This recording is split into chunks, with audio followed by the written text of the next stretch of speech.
اب ہمیں جو مذہبی کتابوں میں فقیروں کی، درویشوں کی کتابوں میں بتایا جاتا ہے کہ سچے خواب کی نشانی یہ ہے کہ وہاں قرآن کی تلاوت ہو رہی ہوگی، وہاں درود و سلام پڑھا جا رہا ہو، اللہ کا ذکر ہو رہا ہو، تو اگر ایسا کچھ خواب میں آپ دیکھیں تو یہ خواب کے سچے ہونے کی دلیل ہے۔ لیکن میں آپ کو بتاؤں کہ یہ صرف ایمان اور دین کے جو خواب ہیں ان کے بارے میں ہے۔ جو عام خواب جن کا اللہ رسول سے تعلق نہیں ہے وہ بھی سچے ہوتے ہیں۔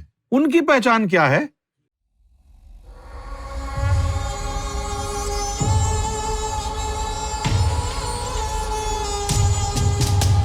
یہ جو دنیا ہے نا، یہ دنیا آپ یوں سمجھ لیں کہ جیسے ایک مووی ہوتی ہے نا، ایک فلم ہوتی ہے۔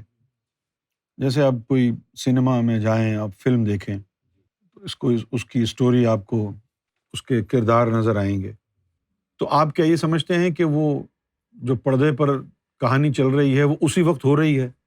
اس وقت تو نہیں ہو رہی نا، وہ تو پہلے ایکٹ ہو چکی ہے، ایڈٹ ہو چکی ہے، نہ جانے کب ہوئی ہے۔ اب آپ دیکھیں گے تو آپ کو پتہ چلے گا۔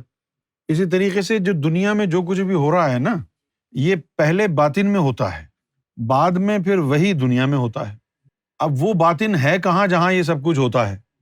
جس طرح آپ لوگ ریہرسل کرتے ہیں نا، گانے کی، بجانے کی، ایکٹنگ کی، اسی طریقے سے اس کائنات کی بھی ریہرسل ہوتی ہے۔ جو کچھ یہاں ہونا ہوتا ہے پہلے وہ باطن میں ہوتا ہے، اور وہاں پر اگر رب کی سمجھ میں کچھ نہ آئے کہ نہیں یہ اس کو ایڈٹ کر دو، اس کو یوں کر دو، اس کو یوں کر دو، تو وہاں سے کاٹ چھانٹ کر لیتے ہیں۔ اس عالم کو کہتے ہیں عالم مثال۔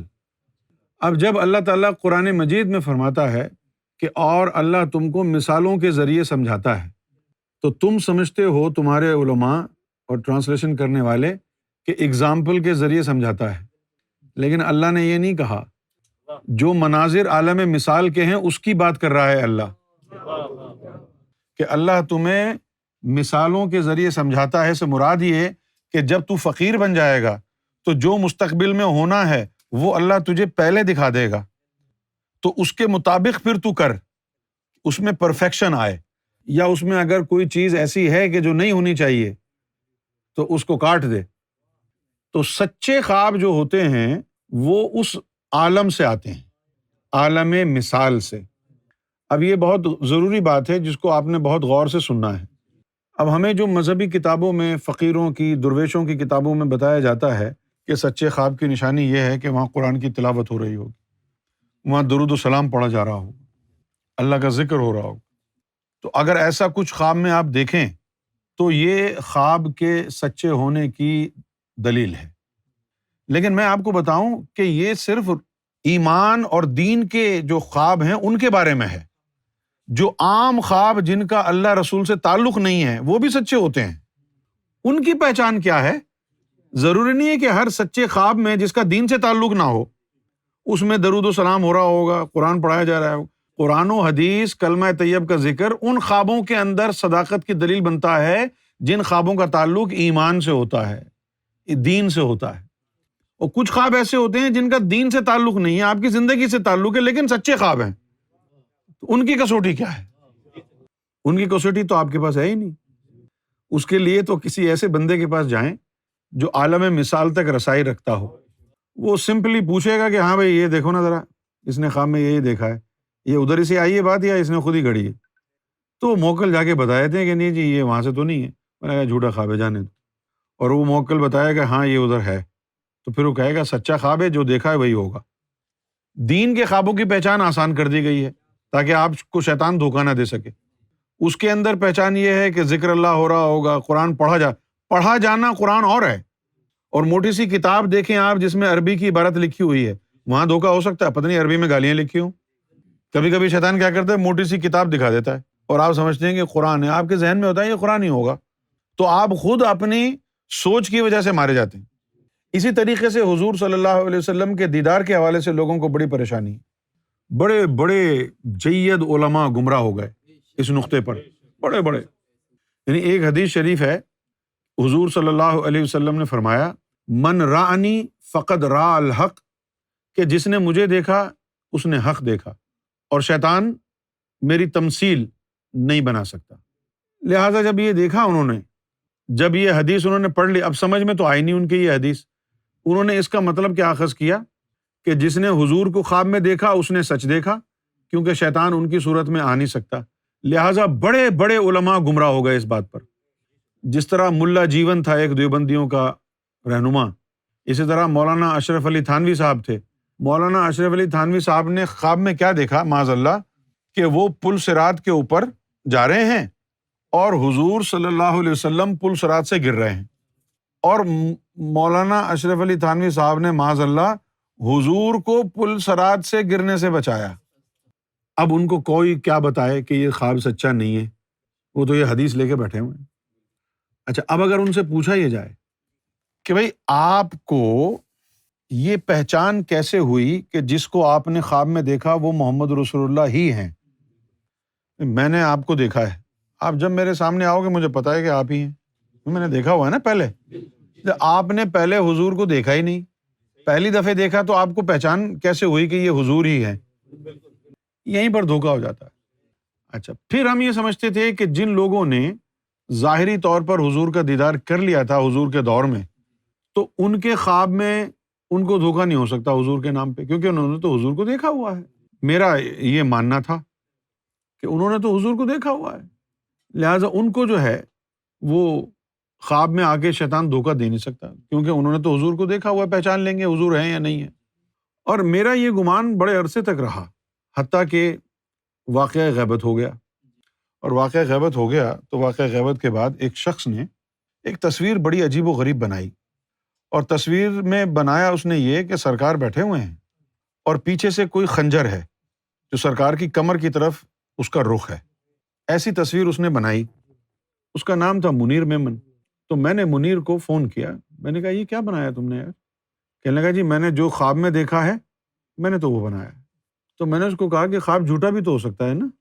تو اس نے کہا نہیں، خواب کیسے جھوٹا ہو سکتا ہے ہمارے لیے، ہم نے تو سرکار کے ساتھ اتنا وقت گزارا ہے، ہم نے تو سرکار کو دیکھا ہے۔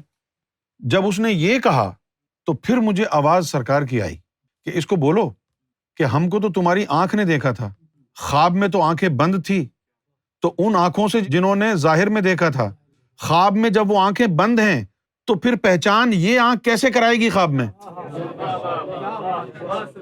بھائی جس آنکھ نے سرکار کو دیکھا ہے وہ آنکھ تو خواب میں بند ہے، سو رہے ہیں آپ، تو خواب اس آنکھ سے تو نہیں دیکھ رہے، آپ خواب اس آنکھ سے تو نہیں دیکھ رہے، کسی اور آنکھ سے دیکھ رہے ہیں۔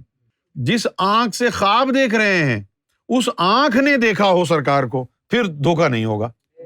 اچھا، اب جن لوگوں نے حضور کا دیدار کر رکھا ہے باطن میں، تصدیق یافتہ، ان لوگوں کو دھوکا ہوتا ہے، نیچے والوں کی تو بات ہی نہیں کر رہا میں، ان کو دھوکا دینے کی کوشش کرتا ہے شیطان۔ تو یہاں اللہ کے رسول نے فرمایا ہے لا یتشبہوا بہ، کہ حضور کی شبیہ اختیار نہیں کر سکتا۔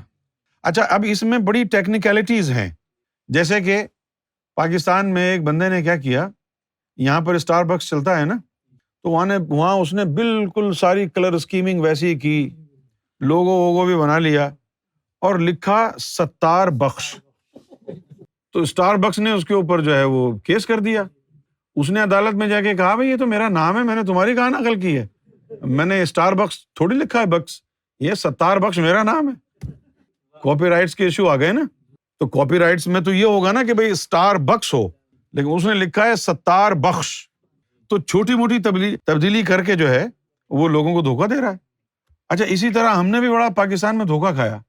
ہم لوگوں کو پاکستان میں یہ عادت تھی کہ جو میڈ ان جاپان ہونا چیز وہ بڑی معتبر ہوتی ہے، تو ہم گھڑی خرید کے لے آتے تھے کالج کے زمانے میں، ہم لے آئے گھڑی، کیونکہ ہم نے پیچھے لکھا ہوا دیکھا، وہاں لکھا ہوا تھا made as Japan, made in Japan کی جگہ میڈ ایز جاپان۔ ابے یہ کیا ہے؟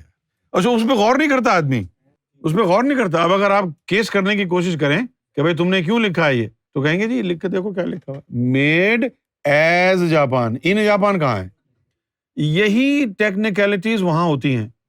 ابلیس کو اجازت نہیں ہے کہ وہ اللہ کے رسول کی سچی کامل شبیہ اختیار کر سکے، اس کو اجازت نہیں ہے۔ شیطان کو، ابلیس کو یہ اجازت نہیں ہے کہ وہ الفاظ یہ استعمال کر سکے کہ معاذ اللہ میں محمد ہوں، نہیں کہہ سکتا۔ لیکن یہ چیزیں تو آپ کو پتہ ہونی چاہیے نا۔ وہ یہ نہیں کہہ سکتا کیونکہ یہ جھوٹ ہے۔ وہ یہ نہیں کہہ سکتا کہ میں محمد ہوں، ہاں یہ کہہ سکتا ہے وہ محمد ہیں۔ اب یہ جو اشارہ وہ ہے یہ تو کہیں بھی جا سکتا ہے۔ اچھا، کامل شبیہ نہیں بنا سکتا تو کیا کرے گا؟ ہلکا پھلکا فرق پیدا کر دے گا شبیہ میں، تاکہ وہ اللہ کے قانون کی زد میں نہ آئے، یا کان تھوڑے سے یوں کر دیے، یا ناک تھوڑی سی چھوٹی کر لی، موٹی کر لی، یا آنکھوں کا سائز اوپر نیچے کر لیا۔ تو اب چونکہ نقص پیدا کر لیا اس شبیہ میں تو یہ کامل شبیہ نہیں ہوئی حضور کی۔ اس طرح نقص پیدا کر کے آپ کے سامنے وہ دکھا سکتا ہے، کہے گا کہ یہ وہ ہیں۔ اب جن لوگوں کو دیدار ہو چکا ہے اور جن کے پاس باطنی علم ہے تو ان کے پاس دو کسوٹیاں ہوتی ہیں۔ اچھا، جیسے ہمارے پاس کیا کسوٹی ہے؟ ہمارے پاس کسوٹی یہ ہے، علم نہیں ہے وہ، ہمارے پاس کسوٹی یہ ہے کہ یہ جو اندر کی مخلوقیں ہیں، پہلے ان مخلوقوں کو سرکار نے اپنی صحبت میں رکھا ہے 3 سال، تو سرکار کا باطنی رنگ ان مخلوقوں پر چڑھ گیا۔ اب جب بھی سرکار ان کے سامنے آئیں گے یہ پہچان لیں گے۔ اسی طریقے سے پھر اگر یہ مخلوقیں اگر حضور صلی اللہ علیہ وسلم کی صحبت میں ہوں تو حضور صلی اللہ علیہ وسلم کی پہچان ہو جائے گی۔ اچھا، باطن میں سب سے بڑی پریشانی کیا ہوتی ہے؟ دیکھیے، باطن میں حضور صلی اللہ علیہ وسلم کی 9 طرح کی محافل ہوتی ہیں، مجلس محمد 9 طرح کی ہیں۔ کتنی؟ 9 طرح کی مجلس محمد ہیں صلی اللہ علیہ وسلم۔ کوئی مجلس جو ہے وہ آپ کے لطیفہ نفس کی ہے، جہاں حضور کا لطیفہ نفس مجلس لگا کے بیٹھا ہے۔ کہیں حضور کے قلب مبارک کی مجلس ہے، سراپا حضور جیسا ہی لیکن ہے وہ حضور کا قلب۔ کہیں حضور کا یہ لطیفہ، کہیں حضور کا یہ لطیفہ، کہیں یہ لطیفہ، کہیں کوئی اور لطیفہ، کہیں حضور کی روح مبارک، کہیں حضور کا لطیفہ انا محمود۔ اب یہ جو غوث قطب ابدال ہوتے ہیں، ان کی رسائی ہوتی ہے اس مجلس محمد میں جہاں حضور کا لطیفہ نفس بیٹھا ہے۔ تو ان کو ملکوتی جو مجلس ہے اس کی پہچان نہیں ہے۔ پھر جن کو ملکوتی، جن کا لطیفہ قلب حضور کی صحبت میں بیٹھا ہے، ان کو ملکوتی مجلس کی پہچان ہے۔ ان کو حضور صلی اللہ علیہ وسلم کی جو روح مبارک، روح احمد کی مجلس ہے، ان کی پہچان نہیں ہے۔ صرف اور صرف 2 مقامات ایسے ہیں جن کی کسوٹی اور پہچان ایک ہے۔ ایک تو مقام محمدی جہاں حضور کی روح انور مقیم ہے، اور دوسرا مقام محمود جہاں حضور کا لطیفہ انا مقیم ہے۔ دونوں کی پہچان اور کسوٹی ایک ہی ہے۔ کوئی بھی ایسا کامل فقیر نہیں ہے کہ جس کو 9 کی 9 مجالس مصطفیٰ کی کسوٹی حاصل ہو۔ لہٰذا کہیں نہ کہیں شیطان سب کو دھوکہ دینے کی کوشش کرتا ہے۔ اسی لیے کہا گیا ہے کہ ولایت نبوت کا 40واں حصہ ہے۔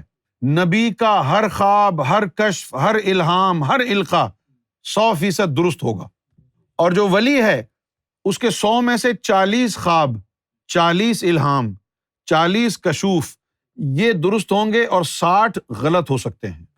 لیکن ولیوں کے پاس پہچان کے لیے باطنی علم ہوتا ہے، اس باطنی علم کے ذریعے وہ پہچان لیتے ہیں۔ لیکن جو مقام وصل میں چلے جاتے ہیں اور وہ علم کے اوپر ڈیپینڈ نہیں کرتے، ان کی روحوں کو ان کے ساتھ رکھا جاتا ہے۔ جن کی روحوں کو ان کے ساتھ رکھا گیا، اب ان کو علم کی ضرورت نہیں ہے پہچاننے کے لیے، ان کے اوپر تو اس کا رنگ چڑھا ہوا ہے نا۔ اب جیسے شیطان تو اتنی فنکار چیز ہے، اس نے نقلی نور بھی بنایا ہوا ہے۔ ایک دفعہ ایک بندے کو لے کے آیا میرے سامنے اور کہنے لگا، دیکھو تم اس کو منافق بولتے ہو، اس کا سینہ کتنا منور ہے۔ میں نے کہا کہاں ہے؟ تو میں نے دیکھا اس کے سینے سے لائٹیں نکل رہی۔ تو میں نے دعا کی کہ سرکار یہ کیا؟ تو آواز آئی کہ اگر یہ نور ہے تو ذکر تیز کیوں نہیں ہو رہا تیرا؟ اگر یہ اللہ کا نور ہے تو ذکر میں تیزی کیوں نہیں آ رہی؟ یہ کسوٹی ہے بھائی۔ اگر دوائی صحیح ہے تو سر کا درد ٹھیک ہونا چاہیے نا۔ اگر یہ نور ہے تو دل کی دھڑکنیں اللہ اللہ میں تیزی آنی چاہیے نا۔ یہ تیزی کیوں نہیں آ رہی؟ اور پھر فرمایا کہ پڑھ قل اعوذ برب الناس ملک الناس الہ الناس من شر الوسواس الخناس۔ آدھی آبی سورہ پڑھی تھی کہ وہ نور ختم ہو گیا، صرف روشنی تھی۔ نور نہیں تھا. اسی لیے اس راستے میں مرشد ضروری ہے. اپنی ہر چیز جیسے وکیل بولتا ہے نا، سب کچھ سچ سچ بتاؤ. چوری کی ہے تب بھی بتاؤ، نہیں کی ہے، جھوٹا الزام ہے تب بھی بتاؤ. حالانکہ جو اس کا مطلب یہ ہوتا ہے کہ اگر اس نے چوری کی ہے تو میں بلیک میل کروں گا، سچ سچ اگلوا لوں. اسی طرح مرشد کو بھی سب پتہ ہوتا ہے، وہ اس کو پوچھنے کی ضرورت نہیں ہوتی. وکیل کو تو بتانا پڑتا ہے، لیکن جو روحانی رہبر ہوتا ہے نا، وہ پوچھتا نہیں ہے، اس کو نظر آ رہا ہے سب کچھ. وہ نیتیں بھی نظر آ رہی ہیں، اس کو سینے کی مخلوقیں کی بھی نظر آ رہی ہیں.